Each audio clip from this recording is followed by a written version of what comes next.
On this week's whiteboard, I was asked this question: how do you know if you're on the wrong path in life? This is such a powerful question to ask yourself, to put yourself in a reflection zone, looking at your life, being curious about your purpose.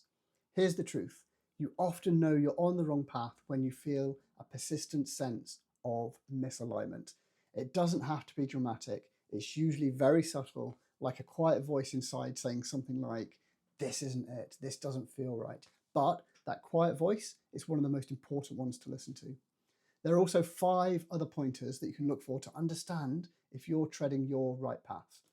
The first one is feeling restless or unfulfilled. Even when everything looks good on paper, your career, relationships, your achievements, but there's this nagging feeling that something's missing. You think, I should be happy, but I'm not. It's that gap between should and am that's telling you something crucial about your alignment. It's not about your external success, it's about your internal truth. Second, you're living in obligation or reaction. Your days are driven by what others expect of you, and you're constantly putting out fires without direction or planning. Ask yourself, am I making choices based on my truth, or am I trying to please others and avoid conflict? When you're living someone else's life, even if you experience success, it will never feel like it's yours. The third is noticing where your energy goes. When you're on the wrong path, everything feels harder than it should be. You're exhausted, not because you're working hard on something meaningful, but because you're forcing yourself to stay in situations that don't align with who you are. Pay attention to what drains you versus what energizes you. Fourth, you simply aren't excited about the future.